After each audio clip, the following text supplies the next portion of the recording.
ሀገር ማላልፈው ምክር አለ። ምንድነው?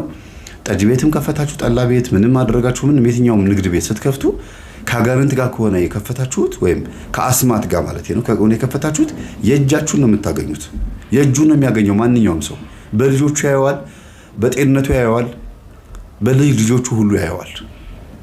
ሁላችሁም ይሄን የምታዳምጡ በሙሉ በዚህ ቤተሰብ ተማሩ። ሌሎችም እንደዚሁ በጣም ብዙ ማቃቸዋሉ እንደዚህ አይነት ገፈት የቀመሱ አሉ።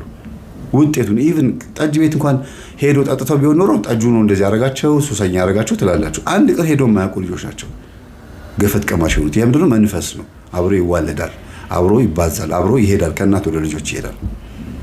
በሀብታም ትምህርት ቤት ኖረው ጠጅ ቤት መተው የማያውቁ ልጆች፣ በቅብጠት የኖሩ ልጆች የእናታቸው ገፈት ቀማሽ ሆነው መከራቸውን ሲያዩ ኖረው መጨረሻ ላይ ደግሞ ወደ ቁም ነገር ሲመጡ አስቡት።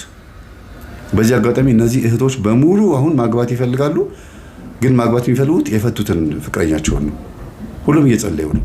ሁሉም ፍቅረኞቻቸው ደግሞ እንዳለ የጓደኛም ፍቅረኛም እጮኛም ባልም የነበራቸው በሙሉ እንዳለ አጣሩ ብያቸው በያሉበት አይ ሄጄ ከጠየቁት እሺ ነው የሚለኝ ነው ያሉት አብዛኞቹ። ሄጄ ከጠየቁት እሺ ነው የሚለኝ ችግር የለውም መጀመሪያ ራሴ ልስተካከል ነው ያሉት።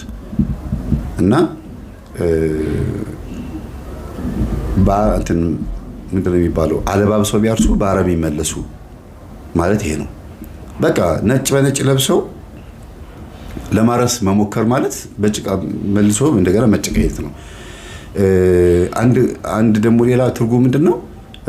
እንደ ነገሩ እርሻውን እንደ ነገሩ ዝም ብሎ ገልበጥ አርጎ አፈሩን ዝም ብሎ ያለ ጥንቃቄ ቢያርሱት መልሶ እንደገና አረም ለመንቀል ደግሞ መከራ ማየት ነው ማለት ነው። እና ትዳር ላይ ጥንቃቄ ያስፈልጋል።